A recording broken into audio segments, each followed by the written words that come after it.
Hello and welcome to the League of Women Voters Sarasota County Candidate Forum.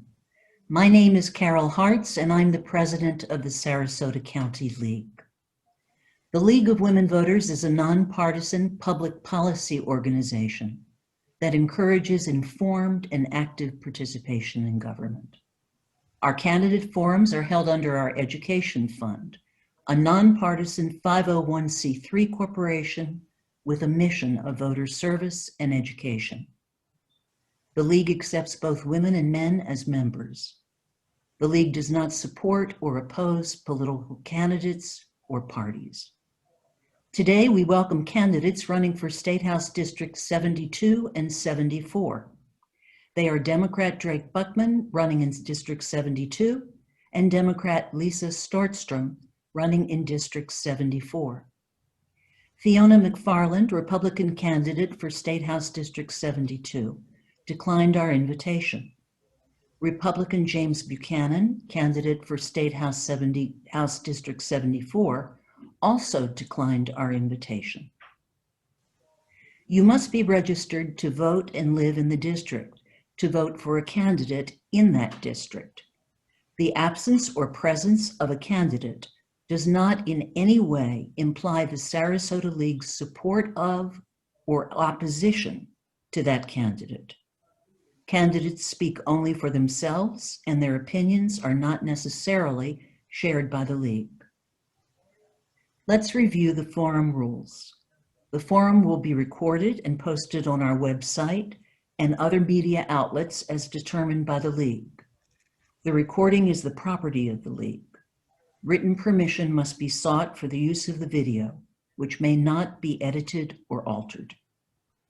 Each candidate will be asked the same questions. Candidates should answer all questions within 2 minutes. Our timer will display a warning when 15 seconds remain and a red stop when time is up. I'll rotate which candidate begins answering questions. Questions were developed by the Sarasota League and submitted by voters. This forum will be conducted without rebuttal. We ask all candidates to speak only for themselves and not to provide insight into their opponents.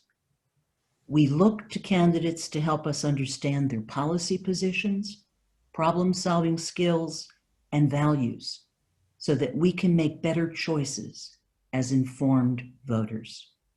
Now, to begin, I'm going to start with Mr. Buckman and ask him to please introduce himself and tell us about his education and experience that would help him if elected as State House Representative. I'll then ask Lisa the same question. Mr. Buckman. Thank you, Carol. I appreciate it. And thank you to Linda and Delia and Rob as our timekeeper today and the entire League. And I do want to thank you and all the members of the League who are bothering during this very important election cycle to get to know us and get to know the candidates and the issues. I am Drake Buckman. I'm a native of Jacksonville, Florida. I've lived inside District 72 virtually my entire adult life.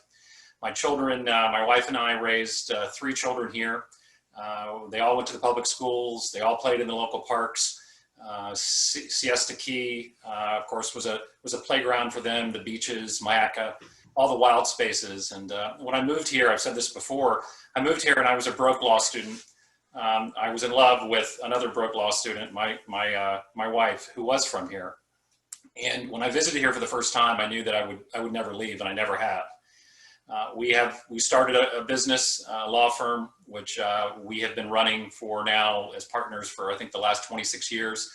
And we've been fortunate enough to have our daughters, 2 of those 3 children have come into the business along with our son-in-law. So we have kind of a family, literally a family law firm.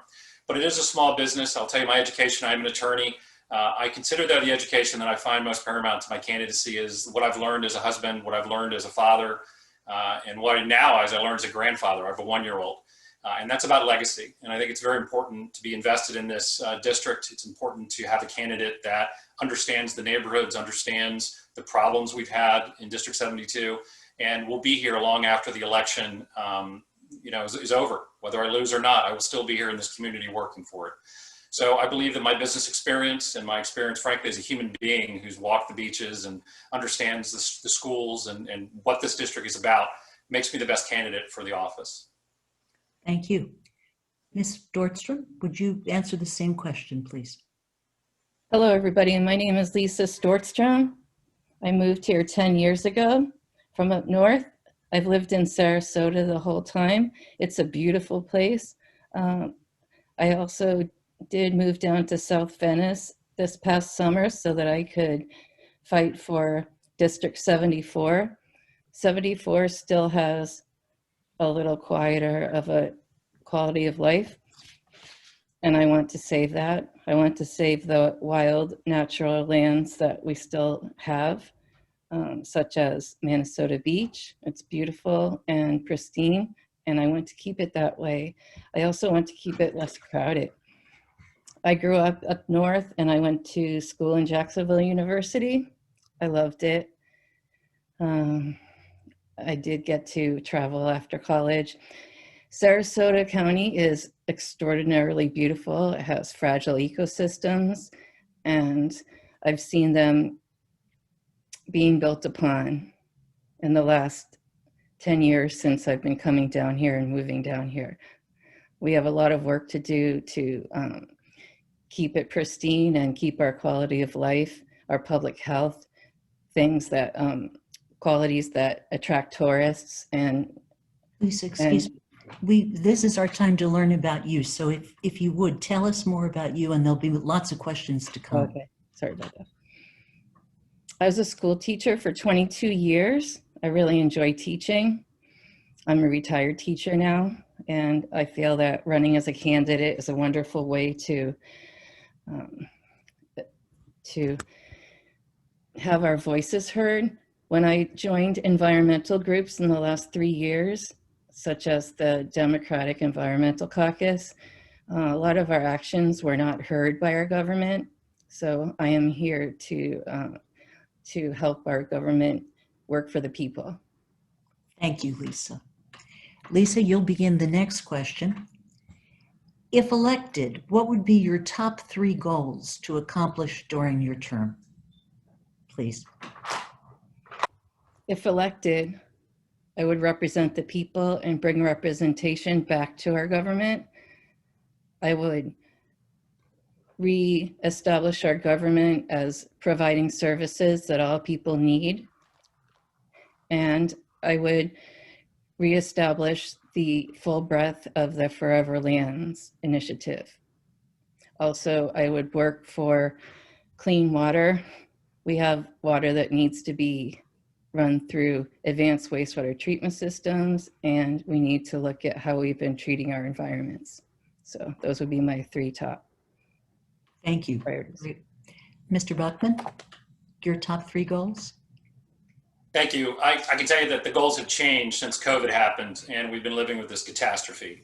Before, it was about the environment, number one. I am very determined, and I was before COVID, I still am, to make sure that red tide is a memory and that it doesn't reoccur. And the way I think we can get that accomplished is to continue to clean up Philippi Creek and the watershed that surrounds it. It is responsible, unfortunately, for a tremendous amount of nitrogen that's been put into the waters. Education, of course, is a bedrock of what I believe a democracy is about. My children received excellent free educations here in Sarasota, and I think we have some of the best schools in the state, and I want to protect them. But, excuse me, now after COVID, it's got to be COVID. We've got to establish some leadership in the legislature to stand up against, frankly, the governor's fecklessness in this, and we need to lead because we are the immediate representatives of the people, of you. So if you have a problem, for example, with a state government, you're going to come to me when I'm your legislator, not the governor. And right now, we need to establish an independent legislator, and I'll be that independent legislator, who will determine what we need to do to get a hold of COVID. Because if we don't, with testing, with contract tracing, with a tremendous more amount of resources they need to be expended at the local level, if we can't get a hold of COVID, education is going to be wrong, the environment's going to be wrong, and most importantly, our business community is going to be wrong. So we've got to get a hold of that. That is going to be my number one priority, to try to protect my neighbors in 72 in regards to COVID and try to manage that. Thank you. Mr. Buckman, this is actually a continuation. If elected, what budget revisions would you support due to the impact of COVID-19? I've gotten that question asked a lot. I can tell you we have about $90 million, I believe, of a deficit right now. The bottom line is we've got to look at every item in the budget right now. That budget was written before COVID, the outbreak happened. So it's written for a time which no longer exists in our state. So we need to go back and revisit the budget. We need to look at every single expenditure and says, will this help our state fight COVID? Will this help us get our business community back? Will this help us protect our environment? But there are many, there's a lot of pork in the budget. There was a recent study that just came out today in the news that Bill Galvano's pet project, which is the roads to nowhere, basically the toll roads. It's been shown now by an independent commission they don't serve anybody. That's $350 billion, I think, over 5 years. So my only question is with whatever line item in the budget is that I'm asked to vote on is, will this help us with COVID? I consider myself an environmental warrior in regards to wanting to have an amazing environment, but everyone has got to take a sacred cow next year coming up. And if it may have to be funded less, and if we need the money for COVID, because we do, because there really is very little money in the budget as it stands to battle this monster that's stalking us right now. Thank you. Ms. Stordstrom, please. And you'll need to unmute yourself, Lisa. There you go.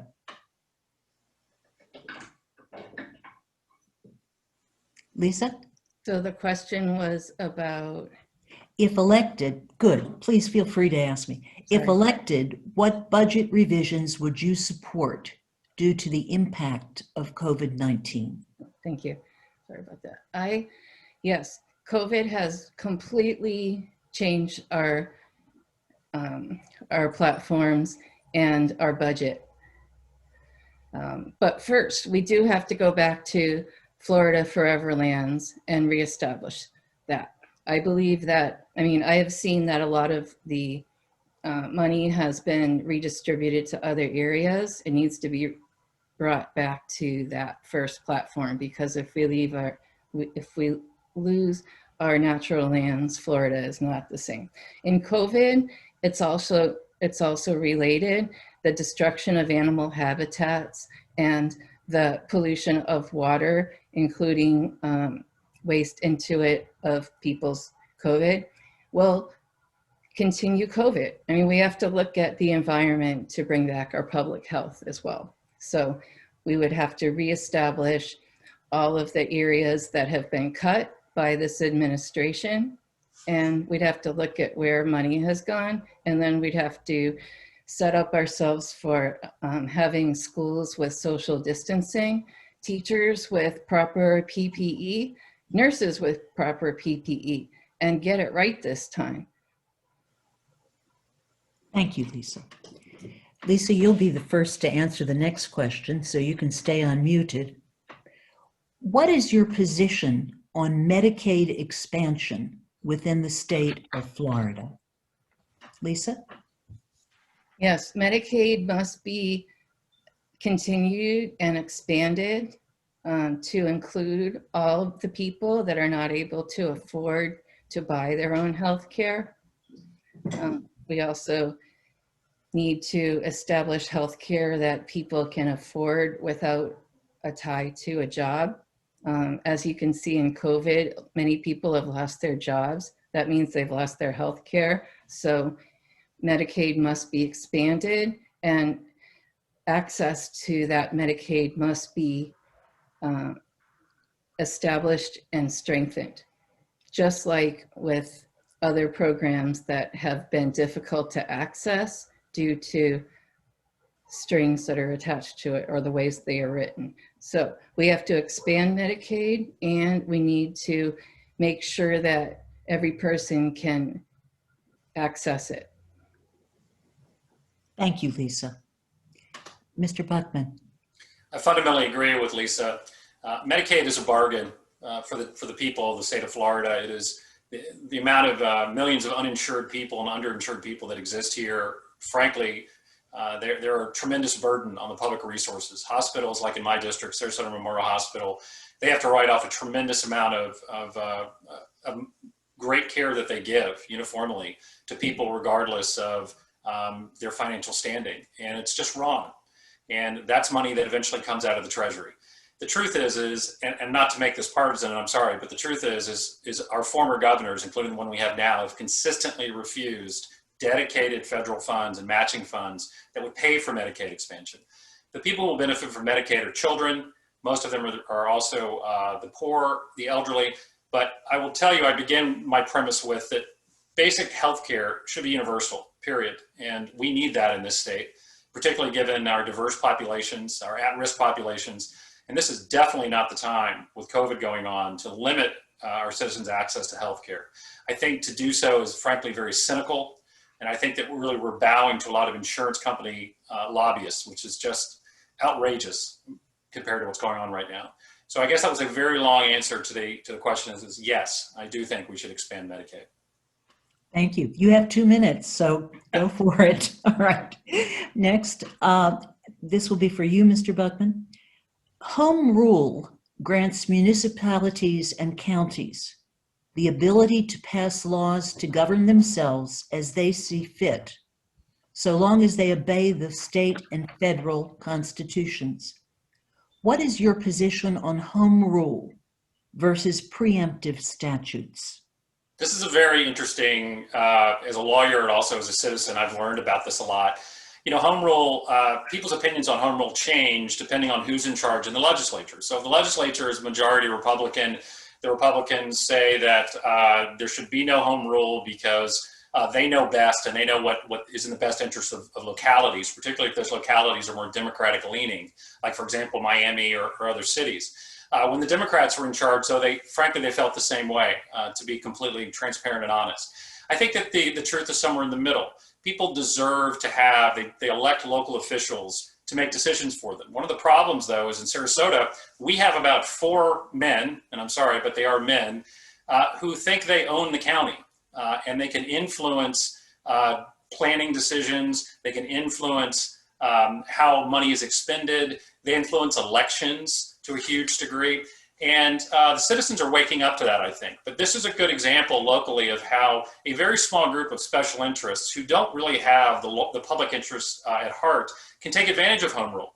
On the obverse side, there are times where the state sometimes does know best, and that you can have a situation where there may be some borderline constitutional violations from home rule. So I think ultimately the way our state is set up is the legislature has supremacy. The local municipalities generally are legally the children of the legislature in that sense. In other words, they're created by it. But I think what we're really talking about here is voter responsibility. And so if a bona fide majority of people in a local area want to allow their legislators to pass certain rules that don't violate anyone's constitutional rights, that needs to be respected by the legislature. Absolutely. I'm for more democracy, not less. Thank you. Ms. Stordstrom? I agree with Mr. Buckman. That's kind of a rule that is from the past, and every new legislative body needs to look at what needs to happen now. Voters are the people. People should be telling us what they want. And people from the past, rules from the past may be effective or they may not be. So as legislatures, we need to represent our people. We need to follow statute when it's part of the Constitution. But if it's something that was put into practice by another party and it's not applicable to now, we have to represent the people. And that's what I'll come back to over and over and over again. Thank you. Okay, you're next up to bat. This is a long question because it includes a quote, so I'm going to read it fairly slowly. According to the Herald Tribune, the proposed Combating Violence, Disorder, and Looting and Law Enforcement Protection Act includes nearly a dozen changes to state law. It would establish new or enhanced penalties for everything from toppling monuments to harassing someone in a restaurant and being involved in a demonstration that causes damage to property or injury to other persons. In your view, does this proposed legislation adequately balance law and order with freedom of speech? Stordstrom?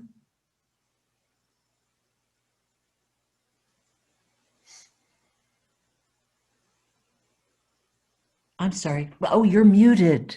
You're muted. And I think we can try this with both candidates unmuted until there's some noise. Let's do it that way, and then we'll go back to muting. Ms. Stordstrom, please. I didn't quite understand the question. I'm sorry. Okay. The Herald Tribune is talking about some proposed legislation, and the name of the legislation is Combating Violence, Disorder, and Looting, and Law Enforcement Protection Act. And that proposed legislation includes nearly a dozen changes to state law. According to the Herald Tribune, a description of the legislation is it would establish new or enhanced penalties for everything from toppling monuments to harassing someone in a restaurant and being involved in a demonstration that causes damage to property or injury to other persons. And it's always possible to pass on answering a question if that's your choice, Ms. Stordstrom. In your view, does this proposed legislation adequately balance law and order with freedom of speech? I see. I think there's much more to the issue than just putting a blanket statement on law and order as dictated by our administration. We have to uphold the law, but we also have to look at the situations as they are. Yes, there should be no violence. There should be no harm in public places. And that's, pretty much according to our law. But in those situations that have been occurring with the Amendment 1, peaceful protests, they must be granted the right to protest peacefully. And if people are looting and hurting other people, they should be removed from the situation. That's different than saying law and order, let's just start arresting everybody. So the people that are being unpeaceful should be taken away from that situation. Just like in a restaurant, if someone is not wearing a mask and they're coughing on someone, they should be removed from that restaurant. So I think law and order is a broad way to say, yes, that must be established, but we also have to make sure that our system is working for everyone in a peaceful way, that this law and order is not the militia coming out and putting tear gas on the whole crowd. Rob, was that a 2-minute? Was the bell for 2? No, that was an accident bell. Excuse me, please. Please continue speaking. I'm sorry, I didn't mean to interrupt you. Ms. Stordstrom, please continue speaking. You have more time. Rob, please give her back the time that I've been talking here. Lisa? So, yes. I think we saw that last night. We have to make sure that we are looking at each situation in a professional manner and that we are taking care of our, that people in power are taking care of our citizens, but not hurting them by putting law and order in a militia perspective and tear gassing the whole crowd and shooting at the crowd. So I think that it needs to be person by person. If people are being violent and looting, they need to be arrested and removed. All others should be allowed to proceed in a peaceful manner according to Amendment 1. Thank you, and forgive me for interrupting you. Okay. Mr. Buckman? It's already a felony to tear down a statue. It's already a felony to loot. It's already a felony to do everything that this law seeks to, we already have those laws on the books. All of this is a smokescreen. There is no constituency which came to the legislature and said, we really need this, including the police. Almost all law enforcement agencies don't want this law. All of this entire law, this entire proposed amendment was to get us to do what we're doing right now. It was proposed and it was generated by the governor's PR factory, right out of the governor's office. And he has trotted this out to distract us, the people, from COVID and his ineptitude in that. Of course, this law is unconstitutional. Very briefly, if passed, anyone who happened to walk, for example, in downtown Sarasota and witness a demonstration that may be going on that where a crime may occur, okay, not looting, but any crime, if you could be shown to have been at that demonstration, even as an observer, you could be arrested and charged with a felony. In Charlottesville, where we had the nice people, the Nazis that showed up, and one of them ran down and murdered a young woman, everyone remembers that. There's also a provision in the law which allows people to use force to flee a crowd. And by the way, in the Charlottesville example, just so you understand it, not to make this a law school class, but the young girl who was murdered by this cowardly Nazi would have been committing a felony under this act by standing in the street, and he would have had justification for killing her.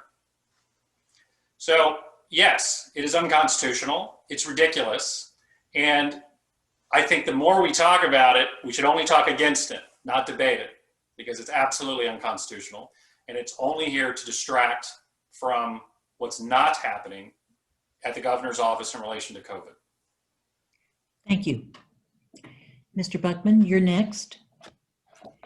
In an editorial, the Herald Tribune advocated for a special legislative session to consider Florida workers' comp payments to those seeking compensation for COVID infections incurred on the job. What is your position on Florida's workers' comp payments to those seeking compensation for COVID infections incurred on the job? The unemployment compensation crisis, now my campaign has been contacted literally, I think we've racked up something like 1,100 people who have contacted us trying to get us to help them do something. And we've been trying to educate them as much as they can. The fact is that the current crisis is unnecessary. It was designed to fail by Rick Scott. It was underfunded. There was a $70 million contract paid for a broken piece of equipment. Joe Girders ironically said when he heard that, wow, someone should go to jail for that. And yeah, he's right. But what you had is a tremendous number of people. In District 72, for example, you have 19,000 people that have never been unemployed and sought unemployment benefits. And it took them an average of 2.5 months to get those payments. Those are months where they're not making, their rent, they're not getting food. We had calls and clients even in our law practice, because we have an employment law practice, where people would call and say, I don't have any food left and I can't get through. So it's a disgrace. It's part of, frankly, the Republicans' inability to lead. And it's been a war on unemployed people. That's what's happening. So we use this as a reminder that it does matter who you vote for. We have to have competence, particularly on basic services such as unemployment insurance. We have to have competence in government. We have to have responsiveness in government. The legislature should have been in session, called back into special session the day we had a problem with COVID. We already should have the money allocated. We already should have the system redone. That's what the legislator is for. We're here for the people. We should always convene in times of crisis. That's what the Constitution says. But the lack of the governor not calling the legislature into session just, again, underlines his ineptitude and him not wanting to face the consequences of what his party's done to this state for the last 20 years. So we have an obligation and a duty as the government to make sure that unemployed people, particularly people through no fault of their own or through natural disaster, that they have the basic income they need under the law. Thank you. Ms. Stordstrom? This question hits home for me because I was in my second career when COVID happened. I was just starting to flourish in my yoga practice for people with special needs. It's a wonderful leap from teaching because we use teaching with working with people to help them develop their learning areas and to become more full as people. When COVID hit, I was unemployed, and I'm still trying to get most of my weeks from the government. I have not been paid much of this time, probably 8 weeks I have received, and I am on my last dollars. Thanks to my parents, I still have a home and food, and I'm hoping to be a representative. I'm starting to work again, thanks to opening of the businesses, but in a CDC approved manner. We work with people 6 feet away. We make sure that everyone's wearing a mask, and we're being safe, we're clean, and I'm happy to be working with people with special needs doing yoga again. But as far as the government providing what they should have for all of the people with unemployment, they have failed miserably, and it was intentional as far as the way they set up the whole system to fail. So, you know, everybody's suffering, and people in 74 are worse off than people in 72, largely. And a lot of people are unemployed, and they need help. The government should be convening, instead of opening every business, they should be opening the government to provide services for people that need it. Thank you, Ms. Stordstrom. Ms. Stordstrom, you're next for the next question to begin. What is your position on comprehensive universal background checks on all gun purchases and legislation to ban assault weapons in Florida? Please. That is a wonderful rule, and that should absolutely be law. It should be law for everywhere.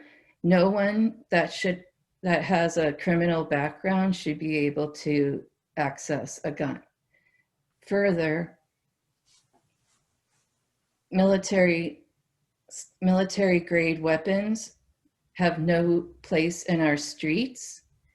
They have no place in our schools. And as a teacher, I can tell you that having to do lockdown drills with the kids all the time is not fun. It's stressful, and it's stressful to the kids. If we had a background check mandatory in America and enforced, key is enforced. And, you know, as you know, with laws, they have to be enforced. Then our schools would be safer, our streets would be safer, and it should be absolutely mandatory and enforced. Thank you. Mr. Buckman. This is one of the most complex questions I get asked, and all I can do is tell you and the members of the league exactly how I feel. I'm not going to give you a political answer. I believe in everyone's right to bear a firearm. That's the law. It's not something I believe in. It's true. You have a right to carry a firearm for your protection. Whether you like it or not, honestly, isn't relevant. It's not relevant what my beliefs are. But I can tell you that the truth of it is that I'm very much in favor of revamped universal background checks. We've got to make sure. I've gone through 3 of them.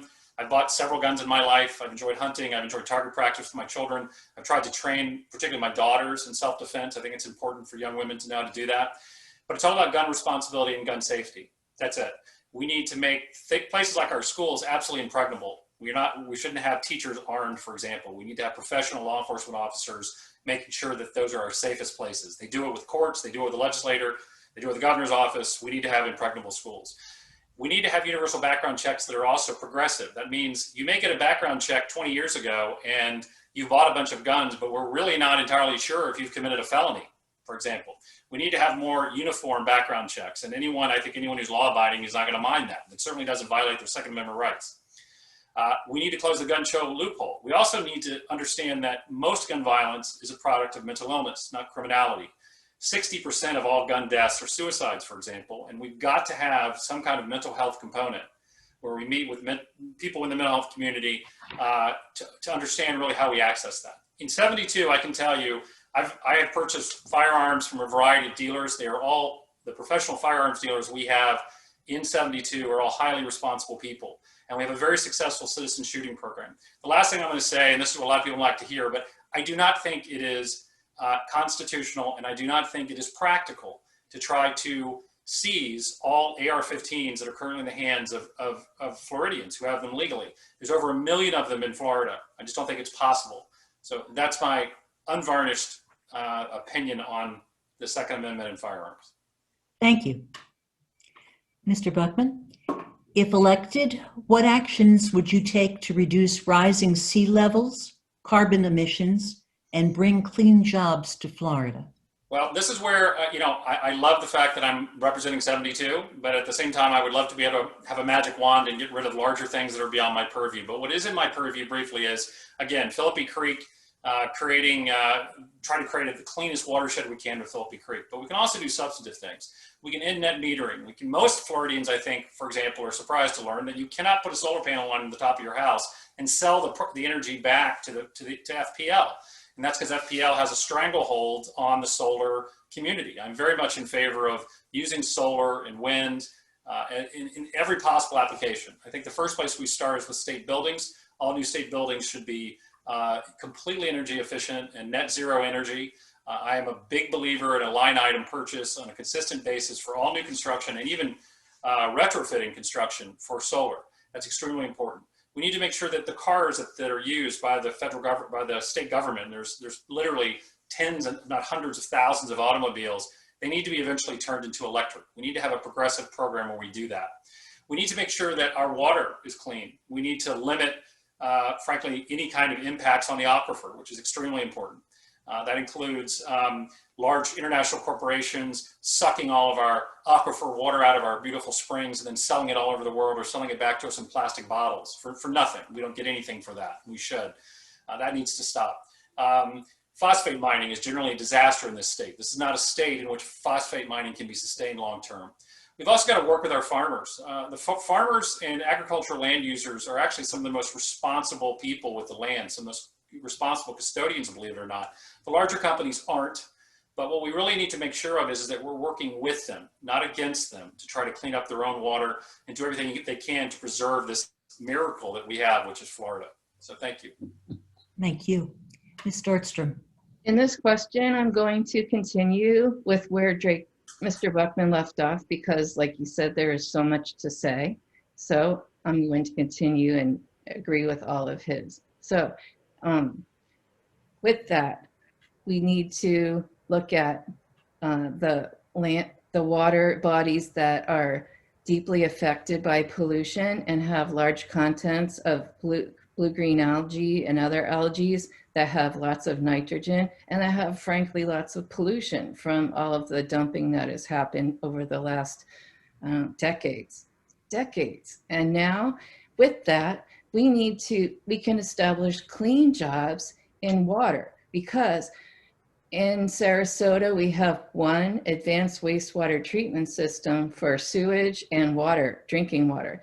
What we need is these systems all over our county, all over our state, filtering all of those harmful substances and toxins out of our water.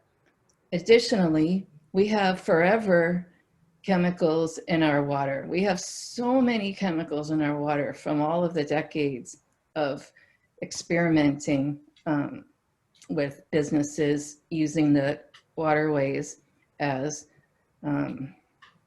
waste areas. We have to clean up all the water using highly advanced wastewater treatment systems. This is not a new idea. This has been passed in Sarasota a long time ago, and commissioners have been dragging their feet. Frankly, this needs to change.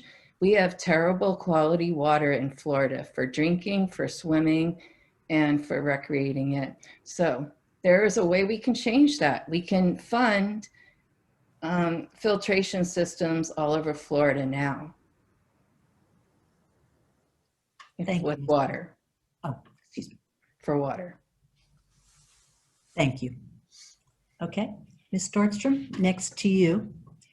What is your position on the implementation of the Florida Voting Rights Restoration for Felons? This is sometimes referred to as Amendment 4. Mm-hmm. The voters voted it into being years ago, so the voters have spoken. And for the government not to proceed with a way to make that possible is frankly not acceptable. So as legislatures of the future, hopefully people will vote Mr. Buckman and I in. There will be ways that we can support these people that may have had a rough deal growing up. You know, I mean, we don't have a society that works for everyone right now. We have at-risk people that were kids, and we need to give them the services they might have missed, and we need to give them, frankly, mental health services and services for helping them to come back into society in a healthy way. Then we need to allow them to vote. And that's pretty much my answer. Great, thank you. Mr. Buckman? I would echo what Lisa says. People who are getting out of prison and paid their dues to society and serve the sentence that has been imposed on them, they deserve to be treated equally, particularly when it comes to voting. Voting has been shown statistically that it really limits recidivism. That is, it greatly limits the person who is now registered to vote. He or she has a stake in the community. He's getting, or she or he are getting their self-esteem back, and you're naturally going to be caring about the issues around you. The fear of this is so evident, as Lisa was talking about, that you actually had the Republican Party of Florida look directly into the faces of the overwhelming majority of Floridians who voted for this and say, no, we're not following what you want to do. And in fact, we're going to put larger barriers in front of these people that ostensibly we are trying to get back into society. So you have a situation where they're just afraid. They're afraid of another 50,000 people on the books who have had an inside look at the justice system in the state of Florida. They are afraid of what that may mean for the community. And I just think it's cynical. As Lisa said, any constitutional amendment that's voted on by the citizens of Florida, we as legislators have an absolute obligation to make sure it's carried out. We don't get the option of saying, you know, I don't think you really knew what you were talking about. At that point, we become, you know, it's not a democracy anymore. So I will greatly support this effort. I think as a society, we have a vested interest in making sure that people who want to turn their lives around have that ability to access society. I think it benefits everyone. And besides, as Lisa said, it's the law. So that's what the people have chosen, and that's what we need to follow. Thank you. While we're on the topic of voting, Mr. Buckman, what legislative actions would you propose to ensure ballot security, improve voter access, and promote voter participation in elections? I think we need to make sure, I'll try to take that in order. We need to make sure that balloting is substantially an analog exercise. This is not an exercise, this is not an endeavor, balloting, particularly with all the technology that benefits from technology. The idea of someone sitting in their living room, filling out a vote, mailing a physical vote in, the physical vote being counted, being examined, that is a virtually impossible system to hack. Someone showing up with a, you know, now they have to have a driver's license or with an ID and voting in person is extremely difficult to hack. Our electoral process is under siege right now. And so we've got to make sure that we have, you know, well-funded supervisor of elections, for example, to make sure that people vote. Quickly, as far as expanding vote, I think everyone should vote. I think it should be as easy as possible to register. I think that anytime you have interaction, for example, with a state agency at a young age, maybe when you get your driver's license at 18 years of age, there should be a question, let's vote, and I know they can register to vote, but you should be automatically enrolled. I think it's something that you have a right to opt out of, but I think that it is incumbent upon citizenship and a lot of citizens we need to pull them in to the voting ranks. And if they want to go to the point of saying, I'm not voting or I don't want to be included, fine, that's their right. But we need to make sure that we expand those as much as possible. We need to make it easy. We need to encourage voting. And obviously, I think some of those consequential elections that have benefited the United States, if you look back on them, and the state even, is when we have the largest turnout. So if you're looking for a party that is worried about voting and about people voting and are telling you that too many people voting is a bad thing or that people should have to jump through a lot of hoops to vote, it's because they're scared. That's a group of people that doesn't want democracy. They don't want people to actually exercise their rights because they know most of them would not have a job. So if you want your values protected, you should vote, and you should encourage as many people as possible. And I think as a society and government, we have a responsibility to do that. Thank you. Ms. Stordstrom. Thank you. Yes, this is a constitutional right that we have to vote, and I agree with Mr. Buckman that it should be automatic, just like having a social security card. It shouldn't be something that you have to, for some people it's difficult to access. I mean, look at people with disabilities, look at people that maybe were at risk and they didn't learn how to read properly because they didn't have all of the supports that could have been there. I mean, our social welfare system has to be vamped up, and we need to have protection for people to access their constitutional rights. So we need to support automatic voter registration, same-day registration, and improved online voter registration. Right now we have another restriction that you have to register by October 5th. That will catch some people off guard. So it should be same-day registration. There should be extended deadlines for signature cures, recounts, postmark delays, and natural disasters. I mean, it should be a protected procedure all along the way. That means votes will not be lost, ballots will not be lost somewhere, they'll all be counted, and that will be able to, it is good that we can track our votes now and make sure that they were counted. As far as the whole recount, I think that our national and state policies and procedures should be strengthened so that parties that are afraid will not do something to change the vote. It needs to be protected. Thank you. Okay. Ms. Stordstrom, what additional actions, if any, should the legislature take to recover Florida's jobs, small businesses, and the state's economy impacted by COVID-19 virus? Yes, there's so much we need to do. First, we should revisit the small business protection plan and funds that didn't actually go through because people could not access them. It's the same story with this whole situation. Many businesses have gone out of business because they were not able to access federal funds. So we need to revisit the protections that were not given. We need to support businesses by helping them to pay their people, and we need to, I'm not certain about the whole way that we help them, but I know that the protection plans that didn't happen, we need to go back and fund them. Thank you. Mr. Buckman? Well, I speak about this as a small businessman here in Sarasota. This is one of the huge failings of, frankly, the Republican Party of Florida and Governor DeSantis. It's really almost destroyed our economy, the lack of leadership. And one of the problems on the ground is that small businesses don't understand or they don't know what they're supposed to be doing with their clients and their customers. I'll give you a very brief example. You may have one bar that might open up and they're trying to follow the CDC guidelines, and they're separating out, and they're asking the customers to wear masks and not sit next to each other.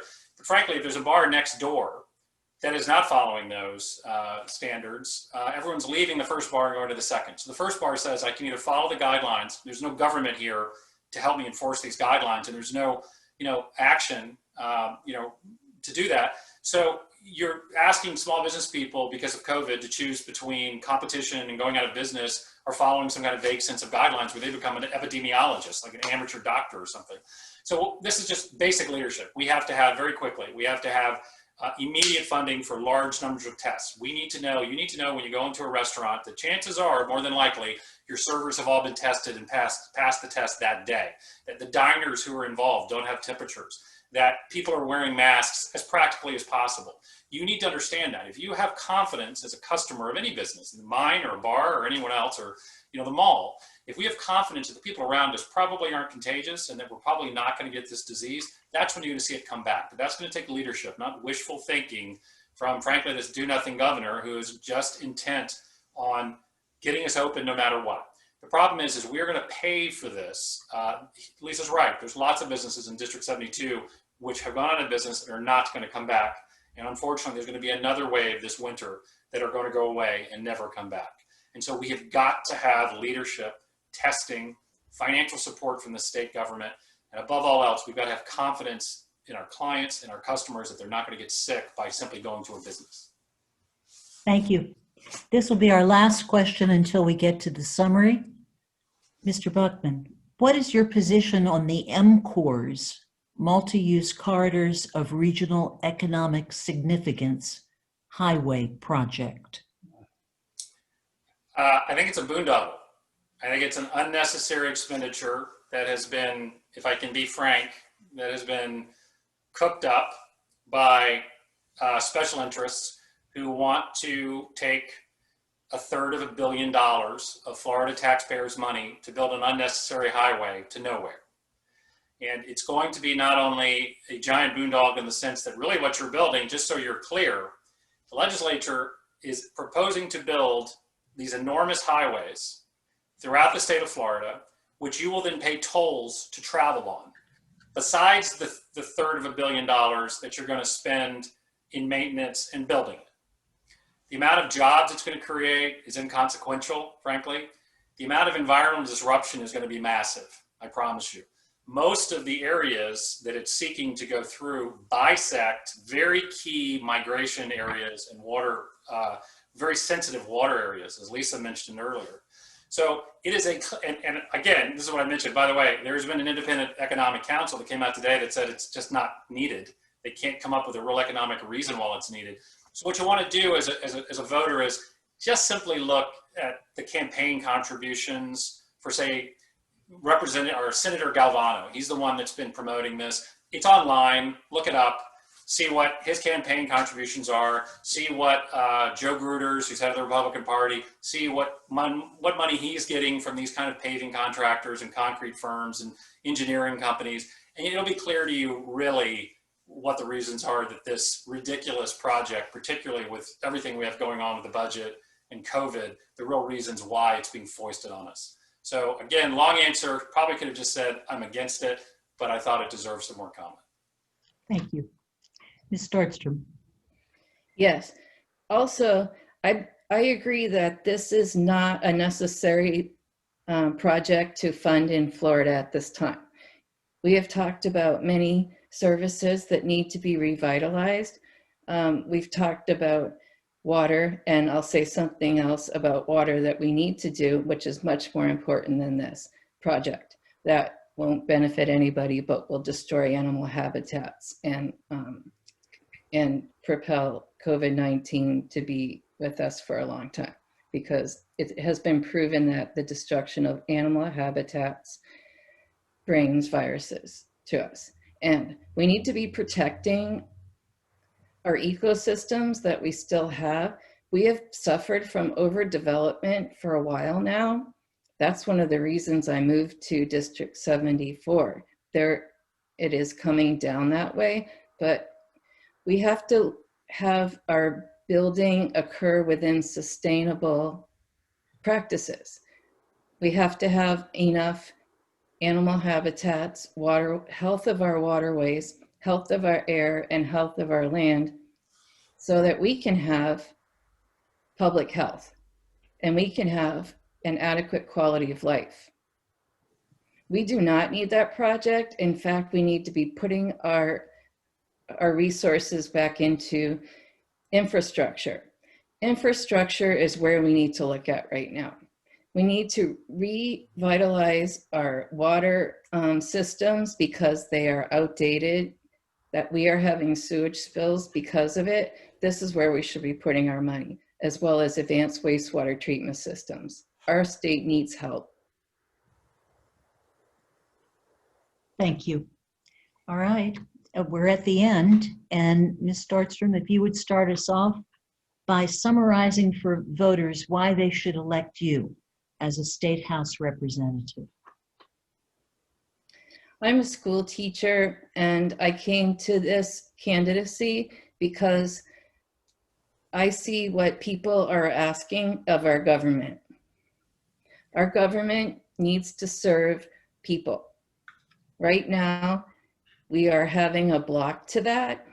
We are having people that are voting, we are having leaders who are voting against our interests. So I am coming to this platform to provide leadership for my district. I listen to people. I've been meeting with people in Northport and Venice, people in North Englewood, and what they're telling me is that they do not want their quality of life and public health threatened anymore by overbuilding and pollution. They need services right now. They need funding of Medicaid, unemployment.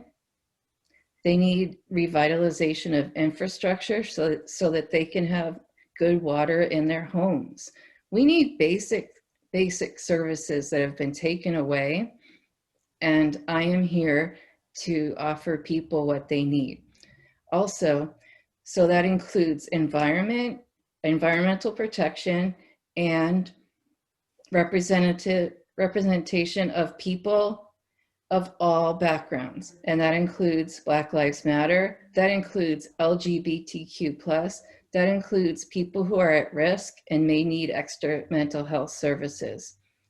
We need to give people what they need, and that's why I'm running for representative. I want to serve the people and the planet. Thank you. Thank you. Mr. Buckman. Thank you. Thank you very much. This is the last time we speak. It's like Carol Burnett. I'm so glad we had this time together, I guess. But it's been a great evening, and thank you, Lisa, and thank you to all the members. I want to be a representative because I want to be the type of representative that I would want to vote for. I know this district. A lot of people say they know a district, but I owe this district a lot. This district gave me my family, gave me my business. It allowed me to have my children educated, and it's given me a quality of life which I think is unmatched anywhere in Florida. Just a natural quality of life on a random Sunday that I can go for a walk on a beach that millions of people are saving money right now, for example, in Ohio and Wisconsin and New York, and they're working in jobs to simply come down here for 2 weeks, or possibly even retire. That's why they want to come here with their money in the future. That's what brought me here, that I loved it so much. And I will continue to be here regardless of whether I get elected or not. Frankly, I'll still be in line with you at Publix. I'll still know where the best pizza in Gulf Gate is. I'll still know, what ice cream store on Siesta Key only takes, cash only in a pinch. I'll still be here. I will still be wandering around the meadows thinking what an amazing community that is. And over at the landings and, out in Palmer Ranch, I'll be here still. And I'm going to be here because I love it and I'm not leaving. But it has to be defended. It has to be. You cannot take this for granted. It is too ripe of an apple that is looking to be plucked and paved by, again, 3 or 4 people who think because they own a lot of land that can be developed that they should control what your destiny is and how good your groundwater is and how good Siesta Key Beach is. So I will defend this district because I have done everything I can to improve this district my entire life here. My children have put roots down here. My grandchildren, my grandchild's born here. And so all I can tell you is please vote for me. I promise you that your vote will be an investment in a legislator that you can be proud of and that will be accessible to you and will be independent from the powers that be. So thank you very much for your time and your attention. I've really enjoyed it. Thank you. Candidates, thank you for your participation. Thanks to our volunteers, including Linda Thompson, Rob Burgess, Villia Johnson, and Pat Price. Audience, if we were unable to ask your question, please contact the candidates campaign using the contact information in vote411.org. Finally, remember that your vote is your voice. The Sarasota League thanks you for being with us. Good night, and thank you very much. Bye-bye. Thank you. Thank you.